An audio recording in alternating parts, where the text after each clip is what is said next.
Check out carmarshal.com. The link is in the description. They help support us. I questioned life, I questioned religion, I questioned the law, I questioned everything. Could not understand what happened. It happened so fast, and literally it was the worst day of my life. I thought I did something wrong. I thought, it's your fault. You agreed to go on ride-alongs that day. It's your fault. You put yourself in that position. You put yourself to love something so much, and you put your guard down. And I mean, you wouldn't put your guard down with the police officer, right? But I did. I put my trust in his hands, and now I will never, ever, ever, ever let something like that happen again. There's a lot of reasons why sexual misconduct happens amongst law enforcement, and that's one, police officers have a lot of authority and responsibility. They usually work pretty autonomously. They have supervisors, but they're not with them 24 hours a day. And there are just individuals in society that have tendencies towards this type of behavior, and having the personality that a police officer does, where you have a lot of authority, you have a lot of power. Unfortunately, sometimes there are individuals, isolated instances, where police officers take that authority and they put it to an abusive position of power that they use in order to conduct their misconduct.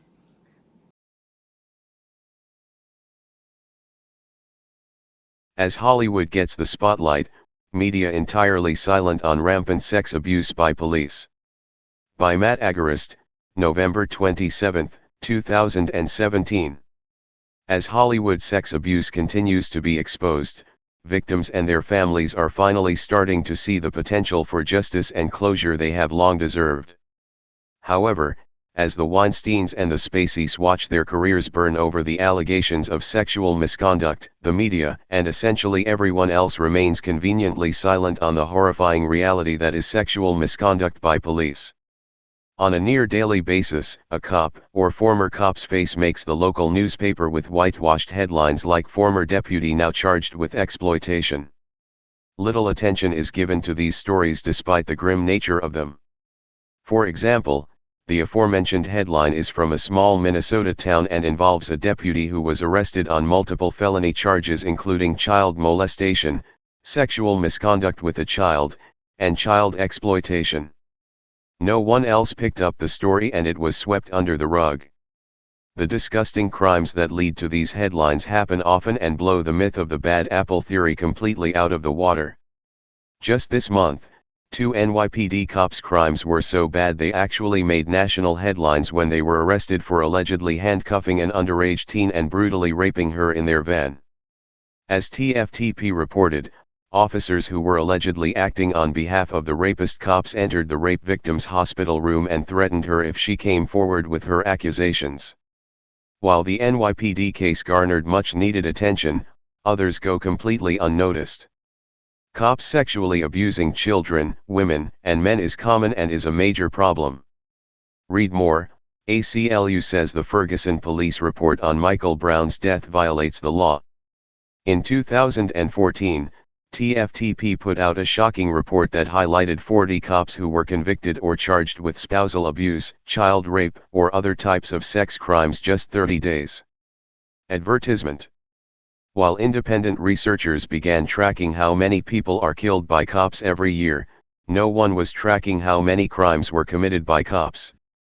However, that is beginning to change, and the data shows that the problem is staggering. Last year, a study exposed the startling fact that police officers are arrested about 1,100 times a year, or roughly 3 officers charged every day. Many of these arrests are over unspeakable sex crimes. Police crimes are not uncommon, the study's lead researcher Philip M. Stinson concluded. Our data directly contradicts some of the prevailing assumptions and the proposition that only a small group of rotten apples perpetrate the vast majority of police crime. Although nearly 60% of the crimes occurred when the officer was technically off-duty, Stinson wrote, a significant portion of these so-called off-duty crimes also lies within the context of police work and the perpetrator's role as a police officer, including instances where off-duty officers flash a badge, an official weapon, or otherwise use their power, authority, and the respect afforded to them as a means to commit crime. According to a report from WAPO, in cases involving allegations of sexual abuse, 72% of the officers were fired, and more than 80% resulted in convictions, the study found. There were 422 reported cases of forcible and statutory rape, 352 cases of forcible fondling and 94 sodomy cases over the 7 years of the study, which Stinson called larger than expected based on the existing research. The data search turned up 174 examples of male officers arrested in cases of driving while female, in which women drivers were harassed or assaulted. About 82% of those cases ended in convictions. Read more. Officials in Missouri are suing their own residents for voting against the police state. A separate study as reported by the AP in 2015 found similarly shocking numbers. View image on Twitter. View image on Twitter. AP Interactive. Heavy check mark. At AP_Interactive. Check out this AP Interactive series Sex Crimes Committed by Law Enforcement Officers, http://apne.ws/1rhjjnv. 12:05 p.m., November 1, 2015. 1717 replies, 356 retweets, 159 likes. Twitter adds info and privacy. The probe revealed that 550 officers were decertified for various sexual assaults, including rape. Some were dismissed for sodomy or sexual shakedowns, where victims were forced to perform sexual acts to avoid arrest. A further 440 officers lost their jobs for other sex-related offenses, such as possessing child pornography, being a peeping Tom, sending sexually charged messages to underage teens, or having sex while on duty. About 1/3 of the officers lost their jobs for committing sexual offenses with juveniles. Another independent study found that sexual misconduct is the second highest of all complaints nationwide against police officers, representing 9.3% in 2010, according to a study by the Cato Institute's National Police Misconduct Reporting Project. In 2010, 354 of the 618 complaints involved non-consensual sexual acts, and over half of those involved were minors. Perhaps the most chilling aspect of police sexual misconduct is the likelihood of underreporting. As the case of the NYPD cops intimidating the rape victim shows, police officers stand up for their own even if it means protecting a rapist. When a person becomes a victim of police sex crimes, how can they be expected to go to the very people who employ their abuser and report it, especially given the fact that it is well known police will go to great lengths to protect their own? Read more. Sicko cop exposed after degrading and mocking the body of unarmed man killed by police. It's happening probably in every law enforcement agency across the country, said Chief Bernadette DiPino of the Sarasota Police Department in Florida, who helped study the problem for the International Association of Chiefs of Police. It's so underreported and people are scared that if they call and complain about a police officer, they think every other police officer is going to be then out to get them. While it is certainly newsworthy to expose Hollywood pedophiles and sex abusers for preying on vulnerable actors and actresses, the level at which police sexual misconduct is ignored by the media is shameful. Has the worship of the police state gotten so prevalent that it is considered taboo to mention the staggering rate at which police commit sex crimes? We hope not. Please share this article with your friends and family to let them know America's other dirty little secret about how often our ostensible protectors become de facto predators.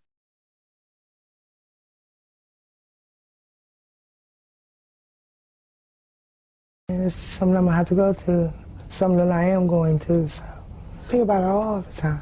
Until this is over with, it's a daily. A lot of people don't understand that it's not for me to judge him or to persecute or want him to be crucified for the things that he's done wrong, because Lord knows some of us have done some things.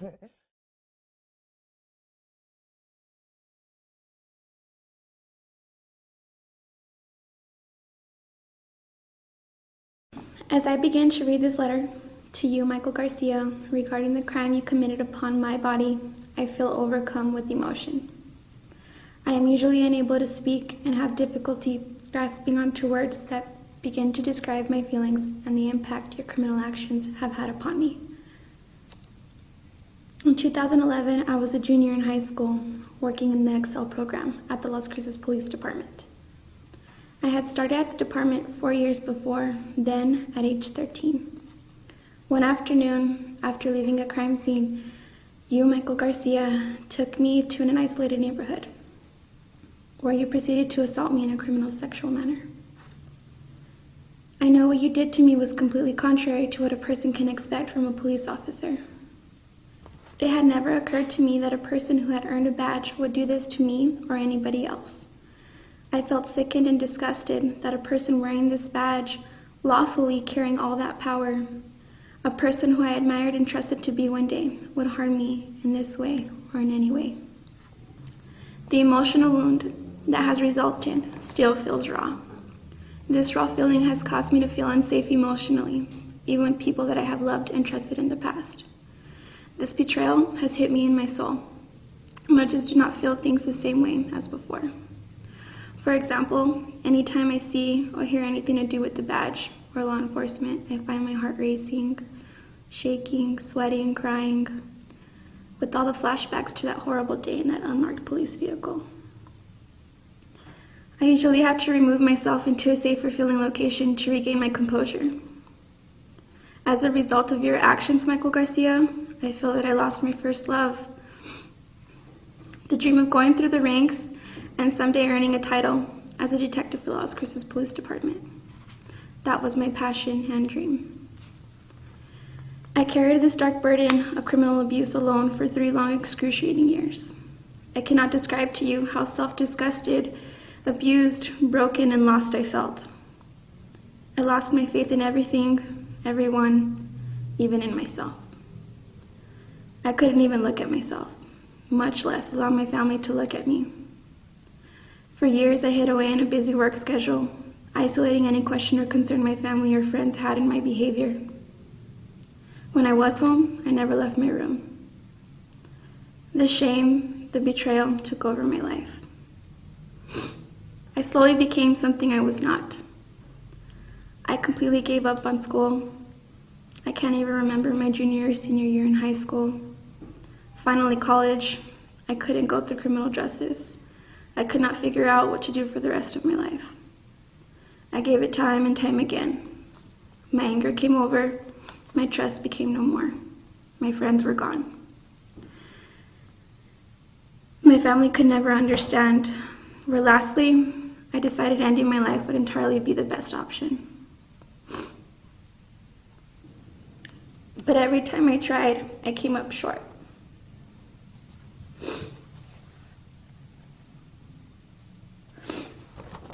I kept what happened inside because I was really scared. I was scared because you were an officer. I thought you would assault me again. I was scared I wouldn't be accepted into the police department. And I was afraid that people wouldn't believe me.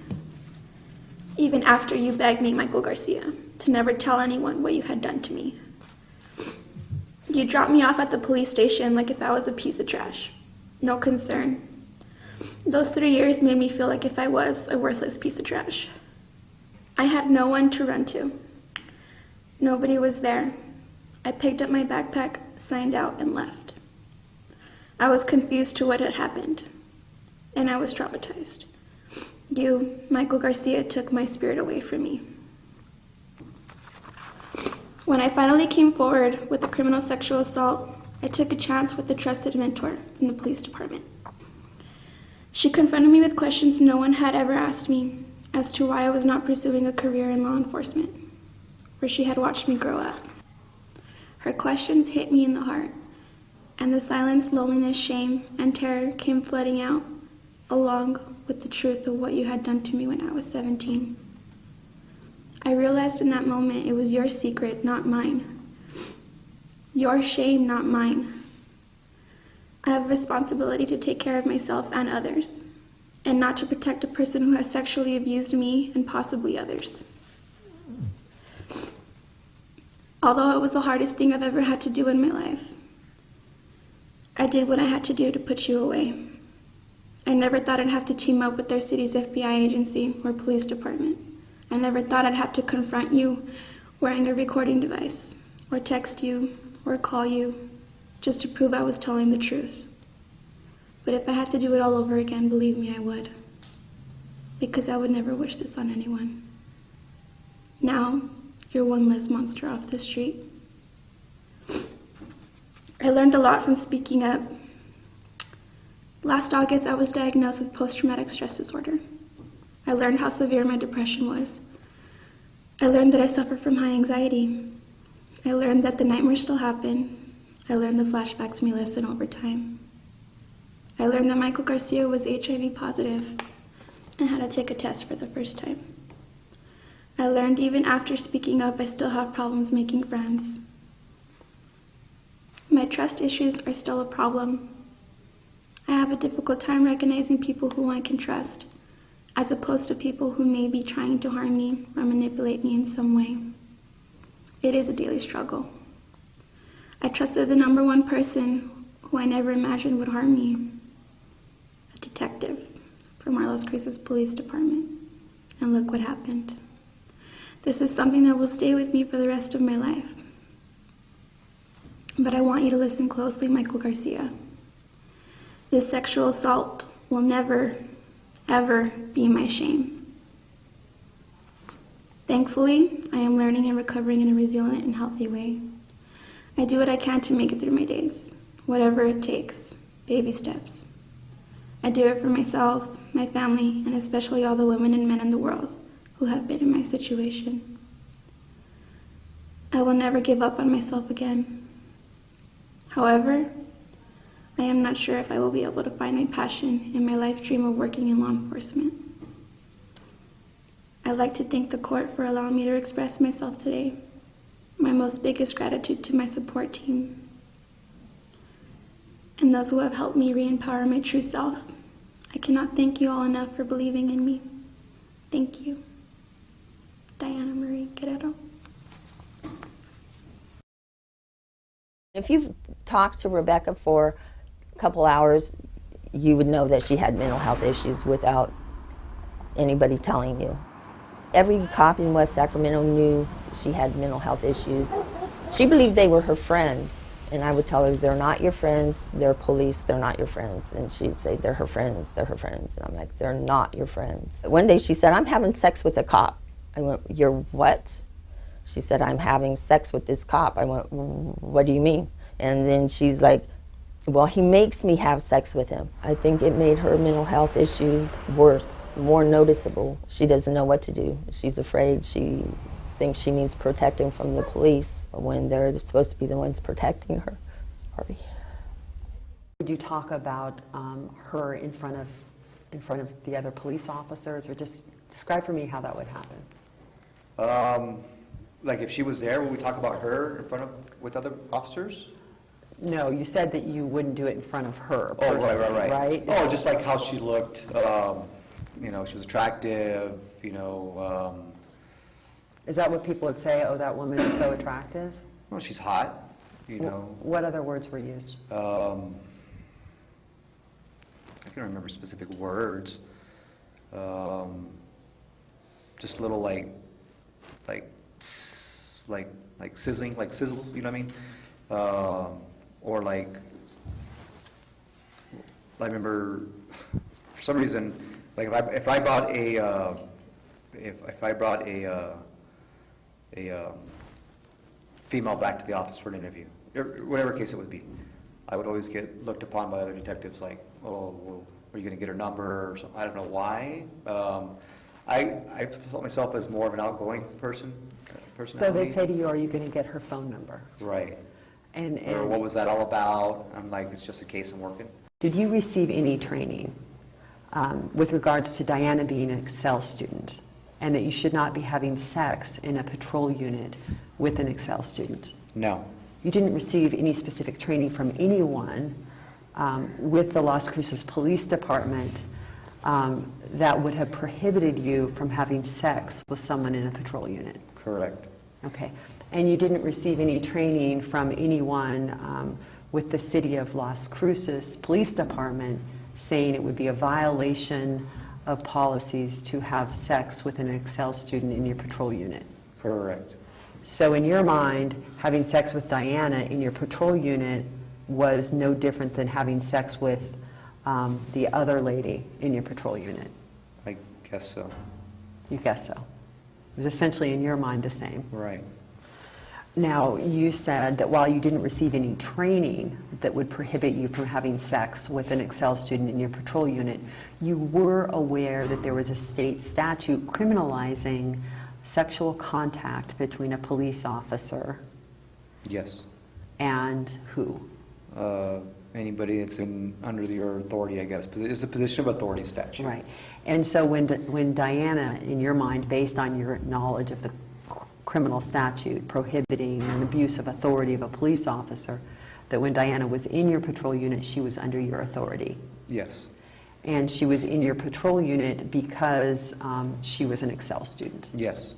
And but for the fact of her being an Excel student, she never would have been in your police unit. Correct. Reasons for decertification are quite varied. In general, there are two approaches the states take.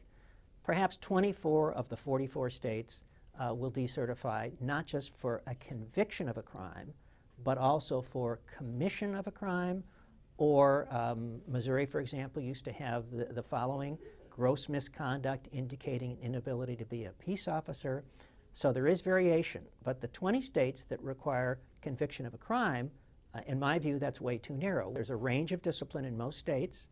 It can be probation, a slap on the wrist, a public reprimand, but at the extreme level for serious misconduct, yes, loss of license. Very, very, well, you couldn't ask for anything. It's like the death penalty. Currently, 44 states can.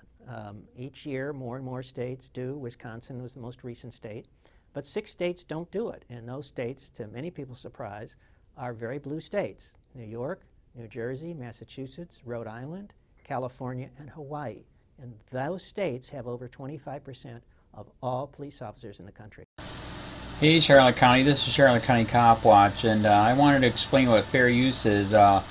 You can use pieces of news articles if you're doing it for news reporting, you have commentary, and you're doing it for education purposes. So that's what fair use is, as you can see right here. Another reason why I wanted to make this video is to let you know I have just joined with Patreon. A nice thing with Patreon, I make no money on YouTube. They took the money away years ago, and so this is another way to give, and it's a nice thing too, because you can give monthly. You can give $1, $5, $10, whatever. I do 4 to 5 hours a day on trying to wake the sheeple up on how corrupt it is and different ways that you can fight the corruption. So Patreon is a way that you can do it, and then of course the old way is still there. Donate to Charlotte County Cop Watch with PayPal or credit card. So keep that in mind. 4 to 5 hours a day. I make no money, but the corruption happened to me and I'm sick of it, so I'm trying to wake people up.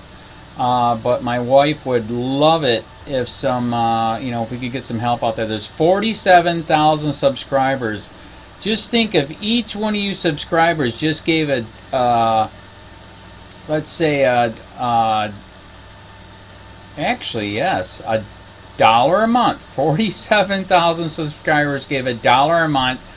That would be awesome. That's not going to happen. But anyways, that would be great if it did happen. But do the math in your head. Just think about it. Like I said, 4 to 5 hours a day. I get no money from YouTube. YouTube has gone nuts. You can't do anything anymore. They're taking the money away everywhere. So these are a couple different ways that you can still help out with all this time that I put in. And as you know, I'm in a special situation where, at least I can do it, 4 to 5 hours a day. We have a cleaning company during the day. That's what allows me to do this, and we're debt free. So this is my hobby. I don't go fishing and all that other crap. I try to save the world. So help me out to make the wife happy, man. In fact, if you guys did give $1 a day, and there was 47,000 of you, and you did it, and each of you gave $1, and that was every month. Oh my God, yes, I could quit. I could start suing them. Another idea too that we have is, you know, if I got, you know, some funds, we could actually contact everyone that has been ticketed and or arrested and put in jail and start sending them postcards to let them know we're here, and to see if everything went all right, and if it didn't, find out their story. So we could even do more investigations and more lawsuits. Lawsuits take money. So just think about that. You know, 47,000 of you so far right now. You know, $1 a day.